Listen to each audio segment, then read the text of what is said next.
오늘 저는 요한복음 17장 말씀을 중심으로 진정한 증인되기라는 제목으로 말씀 나누겠습니다. 같이 제목을 읽어보실까요? 시작. 진정한 증인되기.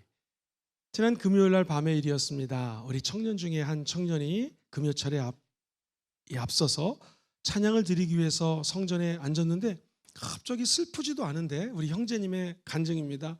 눈물이 막 나오더라는 거예요. 그런데 갑자기 뒷목이 막 뜨뜻해지면서 자기도 주체할 수 없을 만큼 눈물이 나오고 앞에 나와서 우리 금요철에는 무릎을 꿇고 기도하거든요. 그때 그렇게 한량없이 눈물이 나왔다라는 거예요. 사랑하는 성도님들, 증인은 뭘까요? 증인은 원래 법적인 용어죠. 내가 지금 범죄 현장이나 사건 현장을 직접 있었던 사람, 이거 증인이고요. 또 사건의 결정적인 실마리를 제공할 증거물을 내놓는 사람을 우리는 증인이라고 합니다. 그러면 우리 그 청년은 어떻게 진정한 증인이 될까요? 바로 이것입니다. 예수 믿는 사람들은 하나님의 사랑을 체험했잖아요. 눈물을 흘리면서 내가 지었던 죄를 내려놓고 하나님이 살아계신 것을 내가 1대1로 만나지 않았습니까? 그것을 내 주변에 있는 사람들에게 전하는 것입니다. 증인은 내가 만난 예수 그리스도, 그분의 사랑을 증거하는 것이 예수님의 증인이라는 것이죠. 오늘 성경은 원래 이 중보기도장이라고 얘기를 합니다. 요한복음 14장과 17장은 예수님이 사랑하는 우리 이 세상에 구원받은 자, 택함받은 자, 교회에 출석하는 여러분들을 위해서 기도하는 장면이 요한복음 14장, 17장 두 장입니다. 오늘 이 중보기도가 얼마나 위대한 기도인가. 우리 순복음 금종교회 제가 이렇게 설교할 때 우리 권사님들이 지금 4층, 6층에서 이 예배를 위해서 기도해 주고 계십니다. 할렐루야. 호주에서 세계에서 우리 교회를 기도하고 있기 때문에 우리 교회가 코로나 기간 동안에도 부흥할 수 있었던 것이고 예배를 드릴 때마다 하나님의 임재가 있는 것은 다 기도 때문인 줄 믿습니다. 우리 예수님이 저와 여러분들을 아버지가 나를 사랑한 것처럼 나도 이들을 사랑합니다. 내가 이들의 영생은 아버지가 보내신 저 예수를 믿는 것입니다 라고 기도를 하시면서 오늘 18절과 23절에는 진정한 증인되는 것이, 진정한 선교적 교회가 되는 것을 이렇게 방향을 말씀해 주십니다. 첫 번째, 도대체 누가 나를 보내시는가 하는 질문입니다. 누가 나를 보내시나요? 했을 때에 한번 저를 따라해 볼까요? 하나님이 보내셨습니다. 시작. 하나님이 보내셨습니다. 이곳에 누가 나를 보내서 왔을까요? 어머니가 오라고 그랬습니다. 친구가 오라고 했습니다. 맞죠? 그런데 오늘 이 성전에 보내신 분은 하나님이십니다. 우리 예수님께서 오늘 본문 18절에 이렇게 말씀을 하시죠. 같이 읽어볼까요? 시작. 아버지께서 나를 세상에 보내신 것 같이 나도 그들을 세상에 보내었습니다. 아버지 하나님이 나를 이 세상에 보내셨습니다 라고 얘기를 합니다. 사랑하는 우리 성도님들, 예전에 사극을 보면은요, 어명이요 했을 때에 이 왕의 명령을 전달하는 자에게는요 반드시 왕을 상징하는 패라든가 종이 증서가 있어야 됩니다. 그래서 그것을 읽으면 왕의 명령을 선포하는 것이죠. 우리가 어떻게 예수의 증인되었는가? 저와 여러분들은요 사명장, 증인된 증명서가 있습니다. 그것이 우리 예수님께서 마태복음 28장에 저와 여러분들의 영혼 속에서 아로 새겨준 명령입니다. 18절에 보면 하늘과 땅의 모든 권세를 나 예수가 가졌으니, 19절에 보면 그러므로 너희들은 이제 가서 모든 민족으로 제자를 삼아 아버지와 아들과 성령의 이름으로 침례를 베풀어라. 20절 같이 읽어볼까요? 시작. 내가 너희에게 분부한 모든 것을 가르쳐 지키게 하라. 볼지어다 내가 세상 끝날까지 너희와 항상 함께 있으리라 하시니라. 할렐루야. 저와 여러분들의 파송장은 무엇입니까? 하늘과 땅의 모든 권세를 가지신 예수님이 이 자리에 계십니다. 그리고 우리의 영혼 속에 아로 새겨주신 말씀, 너희들은 이제 내 백성이 됐고 내 아들이 됐고 내 자녀가 되었으니 가서 모든 민족을 제자로 삼으라는 것입니다. 성부와 성령과 그리고 우리 하나님 아버지의 이름으로, 예수님의 이름으로 물침례를 베풀고 성령의 침례를 베풀고 불침례를 베풀라는 것입니다. 무엇보다도 우리가 하나님의 말씀을 알고 암송하고 여태까지 체험했던 내용들을 다른 사람들에게도 널리 알리라는 것입니다. 사랑하는 성도님들, 근데 오늘 말씀이 만약 내가 너를 세상에 보냈다라고 그냥 우리 주님이 입을 싹 씻으면 우리 너무나 힘들 것입니다. 근데 우리 주님이 약속하십니다. 내가 세상 끝나는 날까지 너희들과 함께 있을 것이다. 그렇습니다. 하나님이 저와 여러분들을 이 교회에 부르시고 세상에 보내시면서 한마디 하고 싶은 우리 주님의 마지막 메시지는 내가 세상 끝날까지 영원히 함께 할 것이다. 예수 믿는 게 무엇입니까? 예수 믿으면 하늘에 집이 있는 것을 아는 것입니다. 그동안은 내가 살고 있는 이 집, 내가 어떻게든지 아파트 평수를 늘리려고 하고 좋은 집에 살려고 하는 것이 우리 보통 사람들은 아닙니까? 그런데 예수를 믿으면 내가 살고 있는 빌라, 내가 살고 있는 아파트, 내가 살고 있는 단독주택을 넘어서서 하나님이 이 육신의 장막이 무너지는 어느 날 저 천국의 집을 예비해 놓은 것을 믿는 것이 예수 믿는 것입니다. 그러므로 하나님이 이 땅에 우리를 보냈다라고 하는 것은 내 본향이 저 하늘나라는 것을 인지하고 살아내는 것입니다. 세상 끝날까지 너희와 함께 있을 것이다. 그 예수님이 오늘 저와 여러분들에게 새로운 길을 열어주시고 새로운 삶을 살아갈 수 있는 은혜를 부어주실 줄 믿습니다. 우리 주님이 이렇게 말씀하세요. 내가 이 땅에 온 이유는 전도를 위해서 왔다고 얘기를 합니다. 전도는 무엇이고 선교는 무엇입니까? 전도는 우리 예수님께서 오직 성령이 너에게 임하시면 너희가 무엇을 받아요? 권능을 받고, 예루살렘과 그 다음에 무엇입니까? 온 유대입니다. 즉 내가 살고 있는 이 부산이라는 도시와 이 조국 대한민국이라는 그런 나라입니다. 그런데 성령이 임하시면 이 전도의 개념을 넘어서서 사마리아, 즉 인근 주변 국가입니다. 우리로 치면 일본, 동남아시아, 인도, 중국, 러시아, 우리 함께 있는 주변 국가를 위해서 증인되는 것이고요, 한 걸음 더 나아가서 땅 끝까지 이르러 증인되는 것이 우리 선교적 사명이라는 것입니다. 사랑하는 성도님들, 이 땅에 살면서 힘들고 어려울 때 우리가 전도하고 선교해야 되는 이유는 무엇일까요? 하나님이 나를 이 땅에 보내주셨다라는 거예요. 누가 보내셨어요? 하나님이 보내셨습니다. 그럼 두 번째로 하나님이 도대체 나를 어디로 보내셨습니까? Where? 첫 번째가 who, 누가 보내셨는가? 하나님이 보내셨습니까? 두 번째 where, 어디로 보내셨습니까? 하나님이 세상으로 보내십니다. 시작. 하나님이 세상으로 보내신다는 거예요. 오늘 말씀 18절에 보면은 다시 한번 18절 올려주시죠. 아버지께서 나를 세상에 보내신 것 같이 나도 그들을 어디다 보내요?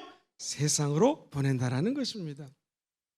사실 이 세상이 쉬운 곳은 아닙니다. 녹록하지 않습니다. 그래서 우리 주님은 성경에 보면은 마태복음 10장 16절에 보라, 내가 너희를 보내는 것이 마치 양을 어디로 보내는 것 같아요?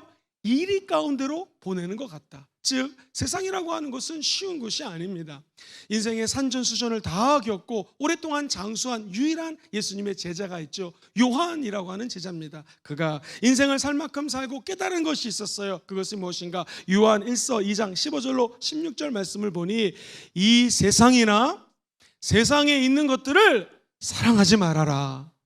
누구든지 세상을 사랑하면 아버지의 사랑이 그 안에 있지 않다. 세상이 얼마나 무서운 존재냐면 이는 세상에 있는 모든 것이, 같이 읽어봅시다. 시작. 육신의 정욕과 안목의 정욕과 이생의 자랑이니 다 아버지께로부터 온 것이 아니요 세상으로부터 왔다라는 것입니다. 이 세상이 왜 사랑하면 안 되냐면 이 세상은 육신의 정욕, 안목의 정욕, 이생의 자랑이라는 것입니다. 이것은 창세기에서도 이미 언급이 되어 있습니다. 마귀가 뱀으로 변화돼서 나타납니다. 그리고 하는 말이 무엇입니까? 이 중앙에 있는 이 선악과를 따먹어도 된다는 것입니다. 그럼 네가 이 선악과를 바라볼 때마다 먹음직스럽고 보암직스럽고 지혜롭게 할 만큼 탐스러운 나무라고 이야기를 합니다. 이것이 요한일서에 한번 따라볼까요? 육신의 정욕, 보암직스러운 것은 안목의 정욕, 지혜롭게 할 만큼 탐스러운 것은 무엇입니까? 이 세상의 자랑이라는 것이죠. 똑같은 루트로 마귀가 이 세상을 점령하고 있기 때문에 세상을 사랑하지 말라는 거예요. 우리 예수님께서 40일을 금식하십니다. 마귀가 나타나서 유혹합니다. 네가 진짜 하나님의 아들이냐 의심을 주는 것이죠. 그러면서 하는 말이 무엇입니까? 육신의 정욕입니다. 사람이 이 돌덩어리가 변해서 떡덩어리가 돼서 먹어야 되지 않느냐라는 육신의 정욕이에요. 먹음직스러운 유혹입니다. 우리 주님 뭐라고 말씀하시면서 이 마귀의 유혹을 물리쳤습니까? 사람이 떡으로만 살 것이 아니라 하나님 입에서 나오는 말씀으로 산다라는 거예요. 하나님이 저와 여러분들을 이 세상에 파송했습니다. 파송장이 있습니다. 우리가 이 세상에서 이길 수 있는 것은 하나님의 말씀으로 이길 수가 있는 것입니다. 보암직스러운 유혹을 마귀가 유혹합니다. 높은 곳에서 떨어지면 천사들이 너를 잡아줄 거야. 우리 주님은 하나님의 말씀으로 이 유혹을, 하나님을 시험하지 말라라고 쫓아내십니다. 맨 끝에 가장 큰 유혹, 지혜롭게 할 만큼 탐스러운 유혹. 여기 수많은 것들을 봐라. 나에게 다 예배해라. 나에게 경배해라. 절을 해라. 다 줄 것이다. 청년 예수 이렇게 말씀합니다. 하나님을 시험하지 말고 주 야훼 하나님만 섬기라고 말씀에 기록되어 있다. 한번 따라해볼까요? 사탄아 물러가라. 그때 마귀가 떠나가고 천사들이 예수 그리스도를 시중 들었다라고 성경은 얘기합니다. 사랑하는 성도님들, 이 세상의 것들은 안목의 정욕, 육신의 정욕, 이생의 자랑입니다. 무서워요. 그래서 우리는 어떻게 살아야 되는가? 오늘 본문에 보면은 요한일서 2장 16절 뒷부분에 보면 이런 말씀이 나와요. 이 세상의 모든 것들이 육신의 정욕, 안목의 정욕, 이생의 자랑인데 이게 다 아버지께로 온 것이 아니라 세상으로부터 온 것이라는 거예요. 그래서 저와 여러분들이 해야 될 것은 뭐냐면 따라해볼까요? 뱀처럼 지혜롭고 비둘기처럼 순결하라. 이 세상과 싸워 이길 수 있는 방법은 뱀이 적을 보면 잽싸게 움직이는 것처럼 순간마다 시간마다 때마다 마귀의 공격 앞에 하나님의 말씀을 따라 움직이라는 것입니다. 비둘기가 순결한 것처럼 하나님의 말씀을 먹고 그 안에 기도하는 자들마다 하나님의 순수하고 순결한 영이 임하게 될 줄 믿습니다. 그런데 만약에 우리 예수님이 세상에다 띡 남겨놓고 너 나의 증인 되어라, 세상에서 내 사랑을 증거하라 해놓고 주님이 또 입을 싹 씻으면 우리 너무나 힘들 거예요. 근데 우리 주님이 말씀하십니다. 나를 따라오라. 내가 너희를 사람을 낚는 어부가 되게 하리라. 우리 주님은요, 저와 여러분들을 이 험난한 세상에 보내놓고 너희들이 능력받아서 알아서 살아라가 아닙니다. 주님을 따라오라는 것입니다. 우리 예수님을 따라서 진짜 제자가 되기 원하시는 분들은 한번 아멘 해볼까요? 그러려면 우리 주님께서 말씀하십니다. 누구든지 나를 따르려면 자기 자신을 부인하라는 것이. 난 아무것도 아닙니다. 내게 능력이 없습니다. 그때 하나님의 신기한 능력이 임하게 됩니다. 제가 한 번은 외국에서 공부할 때 시험을 치르게 되었습니다. 전도 현장에서 열심히 전도하다가 시험 공부를 많이 못했습니다. 그날 밤에 벼락치기 하는 것이죠. 한국말 벼락치기로 공부해도 어려운데 영어로 열심히 벼락치기 했습니다. 주여, 어차피 영어가 잘 안 되니 방언으로 읽겠습니다. 랄랄랄라 하면서 어려운 신학서적을 좀 읽었습니다. 그리고 그 다음날 간절히 기도를 하면서 시험을 쳤는데 보통 제 실력이 중간 정도라면 더 좋은 성적이 나왔습니다. 할렐루야. 제가 깨달은 게 있습니다. 시험을 보는 것도 하나님이 지혜를 주셔야지 볼 수 있다는 것입니다. 그렇습니다. 내가 시험을 볼 때 어차피 이 문제들을 다 알 수 있는 능력이 없다라는 것이에요. 나를 부인하는 것입니다. 주님이 도와주셔야지 내가 공부할 수 있고 시험을 치를 수 있다라는 것입니다. 아무리 우리 인간이 뛰어나도 이 세상의 모든 것들을 다 깨닫고 알 수는 없는 것이죠. 나를 부인하고 내가 십자가 예수와 함께 죽었습니다. 할렐루야. 죽음뿐만 아니라 내가 예수와 함께 부활하여 예수와 함께 삽니다. 할렐루야. 그때 우리는 하나님의 신령한 지혜를 받을 수가 있는 것입니다. 그리고 우리 주님 말씀하십니다. 너를 부인하고 내가 너에게 맡겨준 사명이 있지 않느냐, 그 십자가를 짊어지라는 거예요. 우리 눈에 보이는 십자가는 분명히 우리 인생의 플러스입니다. 마이너스 아니에요. 예수를 믿으면 우리 인생에 더해질 것이 많습니다. 여러분, 구원이 더해집니다. 아프신 분들마다 치유가 더해집니다. 그리고 영혼이 잘 되는 축복이 더해집니다. 범사가 진짜 잘 되게 되어 있습니다. 강건하게 되어 있어요. 우리 예수님이 우리에게 더해 주시기 위해서 이 땅에 오셨다는 것이죠.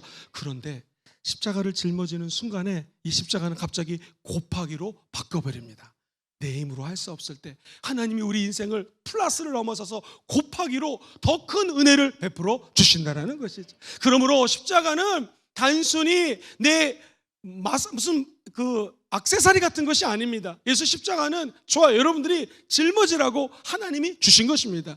하나님, 도대체 내 십자가가 무엇입니까? 내 사명이 무엇입니까? 사랑하는 성도님들, 마음이 두근두근 거리는 것이 여러분의 십자가고 사명입니다. 만약에 내가 어르신들을 보면 마음이 두근두근 거려요. 하나님이 어르신들을 위해서 봉사하라는 것입니다. 내가 찬양을 하면 내 마음이 두근두근 거려요. 찬양대에 오셔서 성가대에 가입하십시오. 할렐루야. 아니면 이렇게 준비 찬양할 때 하십시오. 할렐루야. 지휘자님, 성가대 악보 못 봐도 들어올 수 있습니까? 돼지 멱다는 소리로 들어갈 수 있습니까? 아멘 하시는 분도 있고 안 하는 분도 계시는데 상관이 없습니다. 립싱크를 해도 좋습니다. 악보를 몰라도 좋습니다. 내가 마음이 뜨거워지면 그게 사명이라는 거예요. 어떤 분들은요, 우리 교회학교 어린이들만 보면 너무 사랑스러운 거예요. 그게 어린이 사역하라는 거예요. 어린이들은 사명 주신 것입니다. 그리고 어르신들, 할머니, 할아버지만 보면은 마음이 뛰는 분들이 계세요. 노인 사역하라는 것입니다. 그렇습니다. 내가 하나님으로부터 받은 사명, 그것을 십자가로 짊어지고 한번 따라해볼까요? 예수님을 따르라. 세상에 보내졌다라는 말은 그냥 네가 알아서 먹고 살아가 아니라 이 세상에서 예수 그리스도를 따라가라는 것입니다. 우리를 부인하고 십자가를 짊어지고 예수를 따를 때 저와 여러분들에게 앞길이 열리게 되기를 주의 이름으로 축원드립니다. 참 교회라는 것이 신기한 게요, 교회는 세상하고는 구별된 곳입니다. 그런데 우리 교회는 이 바로 세상에 위치되어 있습니다. 하나님이 세상을 보내시면서 저와 여러분들에게 위로를 주시고 힘을 주시는 것이 바로 이 예배당이라는 것입니다. 지난 2박 3일 동안 오순절 성령 비전 캠프 6기가 열렸습니다. 제가 그동안 진행해 보면서 정말 감사한 것은요, 세계 여러 나라를 다녀봤습니다. 오성 캠프도 여러 교회에서 개최해 봤습니다. 그런데 정말 우리 순복음 금정교회는요, 하나님의 임재가 있습니다. 우리 참가자들, 봉사자들이 열심히 기도하는데 제가 환상을 봤습니다. 진짜 불병거와 하나님의 성령의 불이 우리 온 성전을 뒤덮고 이 하나님의 영광이 임재하는 것을 제가 봤습니다. 이야, 도대체 하나님의 영광이 왜 우리 교회에 임하는가 깨달았습니다. 기도가 쌓여있기 때문입니다. 분명히 우리 교회는, 순복음 금정교회는 부산시 금정구 금샘로 몇 번지일까요? 483번지 세상에 위치되어 있습니다. 저 외대 정문 앞에 위치되어 있고 우리 앞에는 햄버거집이 있습니다. 이 분명히 세상 안에 위치되어 있는 교회인데 이 교회는 하나님의 임재가 있는 장소예요. 구별된 곳입니다. 저와 여러분들을 세상에 파송해 놓고 네 혼자 살라라, 너 혼자 알아서 해라가 아니라 이 예배당에 나와 기도하고 예배할 때 하나님의 영이 임하게 되는 것입니다. 우리를 위로해 주시는 것이고 아픈 사람은 치료해 주시는 하나님의 은혜가 있는 것이죠. 그러므로 세상에 보냈다고 외로워하지 마십시오. 성령님이 여러분과 동행하는 것이죠. 세상은 타락한 세상입니다. 교회는 이 세상에 위치하고 있습니다. 왜 그럴까요? 하나님의 집은 기도하는 집이고 기도하는 집에서 기도하면 하나님의 거룩한 영광이 우리를 통하여 회복되고 은혜가 넘치는 삶을 살아가게 될 줄 믿습니다. 정말 힘드실 때는요, 퇴근하실 때 교회 오셔서 우리 육중이 365일 개방되어 있습니다. 한 5분이라도 주님 오늘 하루를 살면서 이게 너무나 힘들었습니다. 잠시 기도해 보십시오. 하나님의 위로가 임할 것입니다. 출근하시기 전에 이 예배당에 나와 하나님을 경외하며 찬양할 때 하나님은 반드시 거룩한 영으로 충만케 해 주실 것입니다. 세상에 파송했지만 외롭지 않는 것은 우리는 주님을 따라가는 제자이기 때문입니다. 참된 증인과 제자 되기를 주의 이름으로 소망합니다. 그 두 번째입니다. 이게 제일 중요한 것 같아요. 그렇다면 하나님, 지구촌에 60억, 70억, 80억이 있는데 도대체 나를 왜 구원하셔서 나를 왜 세상에 보내십니까? 아니, 나만의 5천만, 6천만 사람들이 있는데 예수 믿는 사람들이 대략 15%, 우리 부산에 뭐 한 5% 정도 믿는 것 같아요. 예전에 컴퓨터 선교에서 나온 자료를 보면 전라도 익산이라는 데가 있는데 34.3%가 예수를 믿어요. 근데 우리 부산은 100명이면 한 5명밖에 믿지 않는 것입니다. 도대체 이 부산 땅에서 왜 나를 예수 믿게 했습니까? 부산 경남 땅 척박한 곳에서 왜 예수를 믿게 하고 이 세상으로 파송하셨습니까? 라는 질문을 한다면 기억하십시오. 저와 여러분들은 복음 전파의 사명을 위해서 보내십니다. 시작! 복음 전파의 사명을 위해서 보내십니다. 이 컵은 만들어진 이유가 있습니다. 우리 사람이 마시게 하기 위해서 만들어졌습니다. 이 마이크는 만들어진 목적이 있습니다. 제 목소리를 담아서 스피커를 통해서 여러분이 들을 수 있도록 마이크를 만들었습니다. 우리는 왜 만들어졌을까요? 우리는 왜 세상으로 보내졌을까요? 진리로 거룩함, 즉 예수 믿고 구원받게 하기 위하여 저와 여러분들을 부르시고 보내셨다는 것입니다. 오늘 성경 19절 이하의 본문에 보면 이렇게 말씀하시죠. 시작! 또 그들을 위하여 내가 나를 거룩하게 하오니 이는 그들도 진리로 거룩함을 얻게 하려 함이니라. 이 세상 모든 사람들도 진리를 믿고 예수를 믿고 거룩해질지어다. 내가 기도하는 것은 우리 예수님 말씀하십니다. 이 사람들만 위함이 아니요, 그들의 말로, 즉 우리가 전도해서 그 말로 말미암아 예수를 믿는 사람들도 거룩하게 되고 진리를 체험하게 된다는 거예요. 즉 우리가 기도하고 하나님의 사랑을 따라가면은 결국 하나님의 복음을 전파하게 되었다는 것이고요. 말이 복음 전파가 어렵다면은 쉬운 말로 예수님의 십자가의 사랑을 증거하게 됐다는 거예요. 아까 우리 그 청년이 철야예배 나오기 전에, 즉 찬양 전에 나와서 하나님이 눈물을 흘리게 하고 내 머리를 뜨겁게 했다, 그것을 안 믿는 사람들에게 전하라는 것입니다. 그리고 만약 그 청년이 20대 중반인데 하나님이 이 청년 마음속에서 예배를 드리다가 치료한 게 있다면, 치유가 되었다면 네가 그 은혜 받은 거, 치유받은 것을 사람들에게 가서 전하라는 것입니다. 우리 예수님이 제자들을 파송하면서 그냥 파송하지 않습니다. 마태복음에 보면 이런 말씀이 나와요. 10장 1절에 보면 예수께서 12 제자들을 부르십니다. 밑에서 두 번째 줄 같이 읽어봅니다. 시작. 더러운 귀신을 쫓아내며 모든 병과 모든 약한 것을 고치는 뭘 주셨어요? 권능을 주셨다라는 것입니다.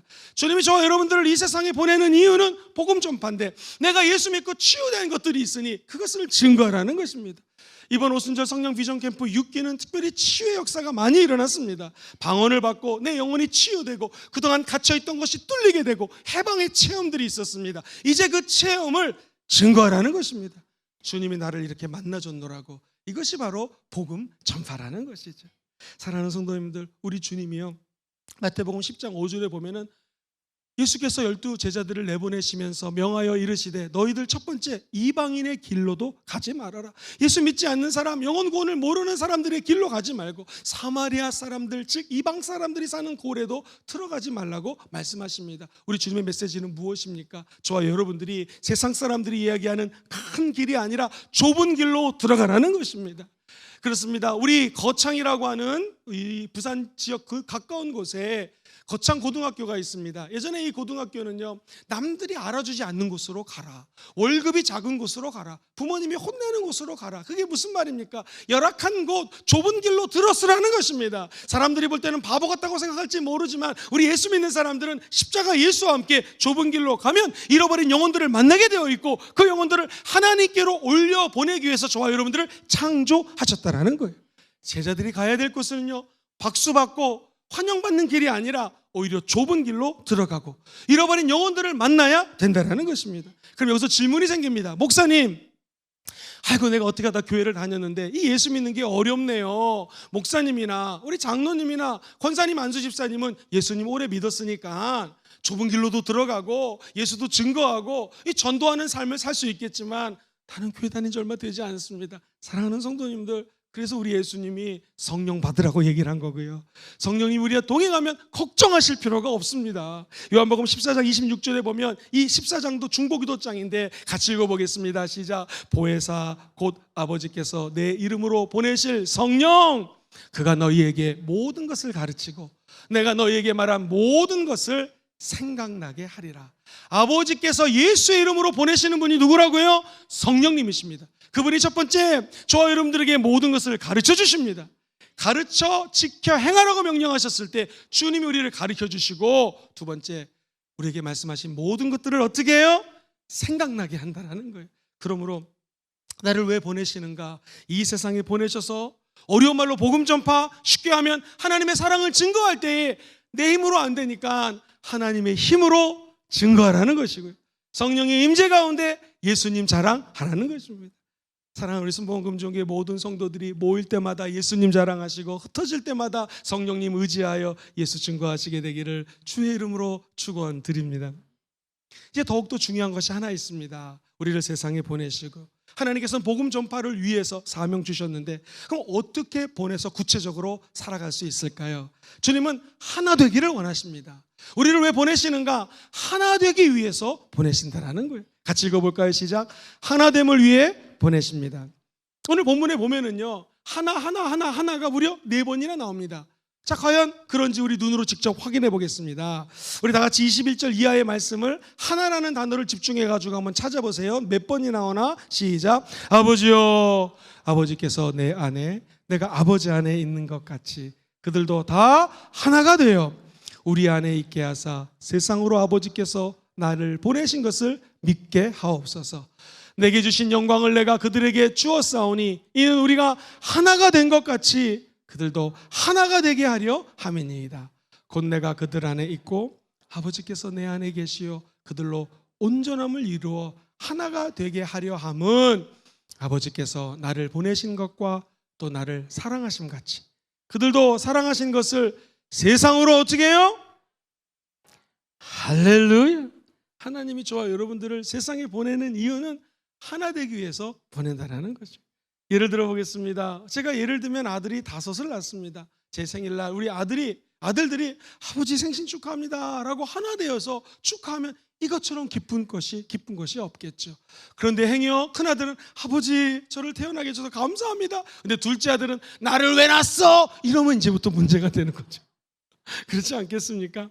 부족해도 연약해도 우리 자녀들이 만약 하나가 된다면 아버지의 마음은 너무나 기쁜 것이죠. 그렇습니다. 우리 하나님 아버지도 똑같습니다. 여러분이 소그룹에서 우리 홈미팅을 할 때, 나이별로 모일 때, 그리고 연령별로 모이고 교회에서 모일 때 하나 되시기를 주의 이름으로 축원드립니다. 10명이 모이면 10가지 생각이 있고요, 1000명이 모이면 1000명의 생각이 있는 것입니다. 다 생각이 틀리죠. 그러나 예수님은 우리를 보내신 이유가 하나 되게 하기 위하여 모이게 했다라는 것입니다. 교회는 하나 되는 공동체입니다. 교회는 영적인 발전소입니다. 영적인 충전소입니다. 이곳에 나와서 하나님의 에너지와 능력을 받으시고 저와 여러분들이 가는 곳마다 하나가 되기를 주의 이름으로 축원드립니다.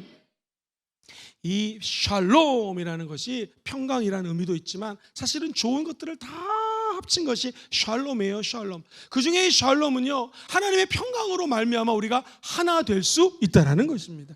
우리 주님이 제자를 파송하시면서 이런 말씀을 하세요. 너희는 어느 집에 가든지 그 집에 딱 앉으면은 이 집이 평안할지어다 라고 기도하라는 거예요. 왜 그럴까? 이제 13절 마태복음 10장 13절에 이런 말씀이 나옵니다. 또 그 집이 이에 합당하면 너희가 빈 평안이 거기 임할 것이요, 만약 합당하지 아니하면 그 평안이 어떻게 돼요? 나에게 돌아온다라는.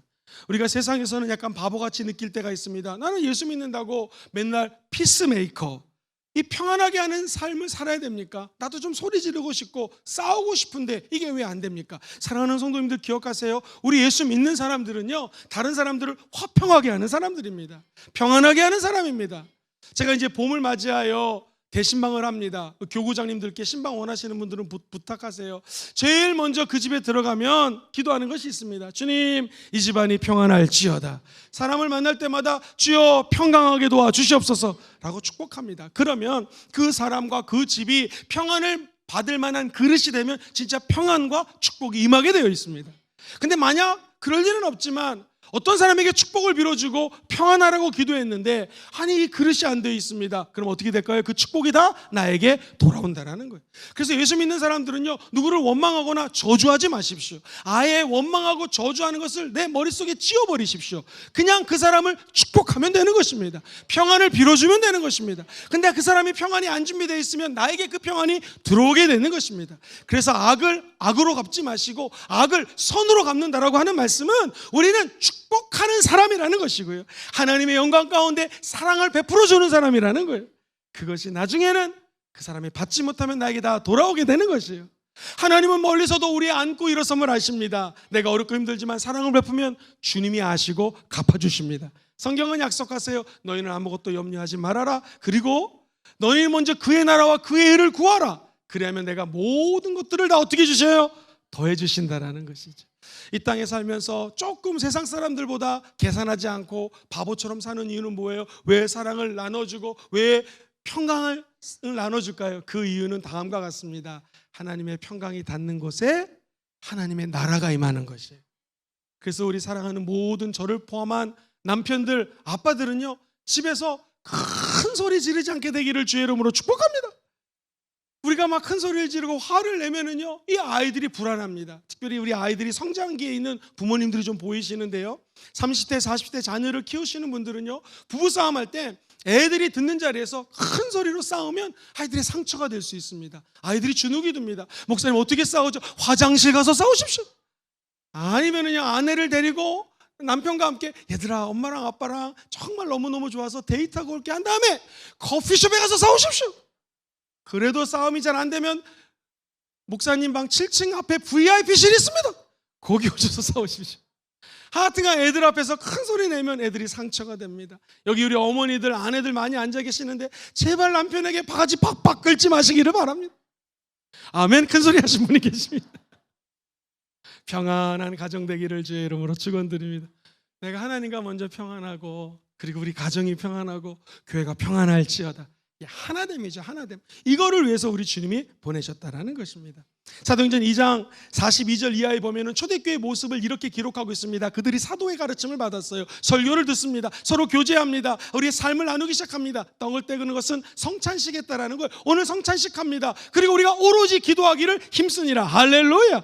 즉 예배 생활이죠. 이 예배 생활이 제대로 되면 사람마다 두려워서 경외하며 하나님을 경배하는데, 사도들로 말미암아 뭐가 일어났어요? 기적이 일어납니다. 표적이 일어납니다. 기사가 많이 일어납니다. 그리고 믿는 사람들이 다 어떻게 있습니까? 함께 있어요. 하나 되는 것입니다. 그리고 밑에서 맨 밑에 줄 시작, 모든 물건을 서로 통용합니다. 나누기 시작합니다. 45절 시작, 또 재산과 소유를 팔아 각 사람의 필요를 따라 나눠주기 시작합니다. 할렐루야.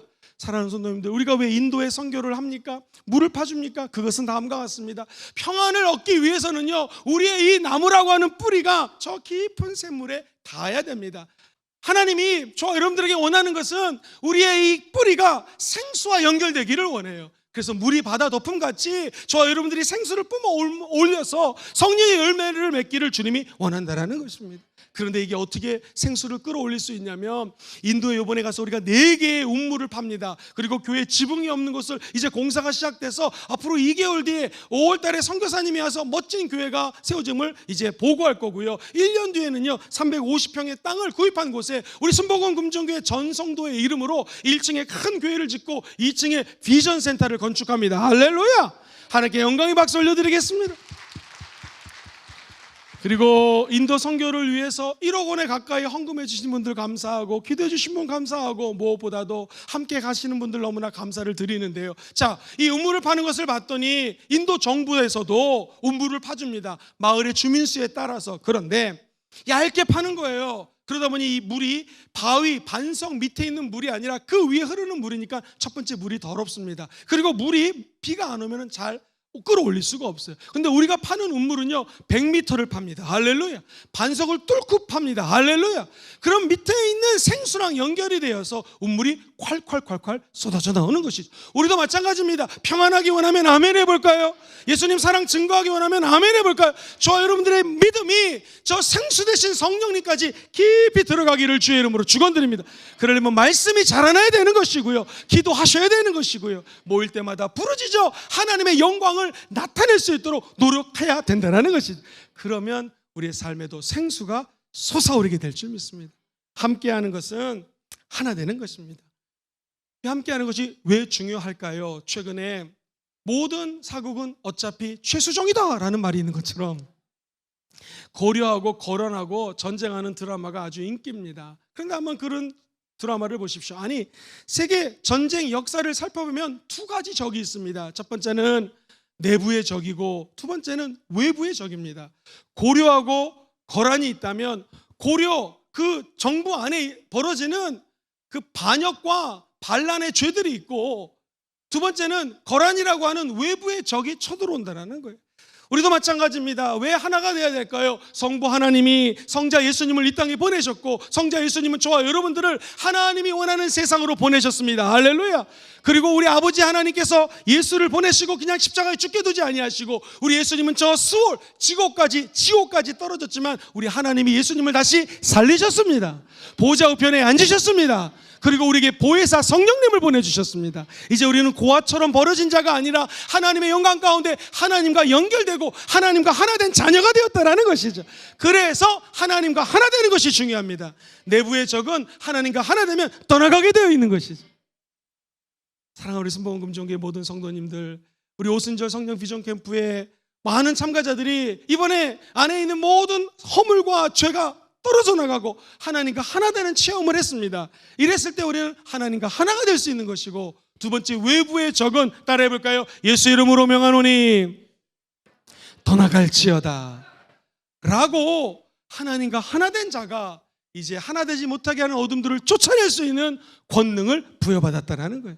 그래서 고린도후서 5장 17절 같이 암송할까요? 그런즉 누구든지 예수 그리스도 안에 있으면 새로운 피조물이, 이전 것은 지나갔으니 보라 새 것이 되었다. 그리고 18절 이하에는요 우리에게 직분을 줬어요. 직분, 무슨 직분을 줬냐면 화목해 하는 직분을 줬습니다. 하나 되게 하는 직분을 주었습니다. 바라기는 저와 여러분들이 한 분 한 분들이 하나님과 하나 되시고, 두 번째 가정이 하나 되시고, 우리 교회가 하나 되기를 주의 이름으로 축복합니다. 나아가 부산에 있는 교회들이 하나 되고 우리나라에 있는 모든 교회가 하나 될지어다. 한 걸음 더 나아가 북한 땅에 교회가 세워지고 하나님의 나라가 임하고 북한 교회와 한국 교회도 하나 되기를 원하고 남북한이 복음으로 통일되기를 주의 이름으로 소망합니다. 한 걸음 더 나아가 물이 바다 덮음같이 우리가 퍼내오는 이 생수가 온 열방까지 넘치게 되기를 예수님의 이름으로 간절히 기도합니다. 말씀을 정리하겠습니다. 사랑하는 성도님들, 이 땅에 살면서 우리가 하나님으로부터 보내심을 받았다라는 감격과 설렘이 있으면 진짜 크리스찬입니다. 진정한 증인이 될 수 있는 사람입니다. 만약 그 마음이 아직 없다면 하나님께 예배를 통하여 기도하시기를 바랍니다. 주님, 나를 왜 보내셨습니까? 나를 창조하신 목적이 무엇이고 이 예배당에 오게 한 이유는 무엇입니까? 다시 말해서 하나님, 내가 어떻게 증인이 되어야 되겠습니까? 나에게 맡겨진 십자가는 무엇이고 사명은 무엇입니까?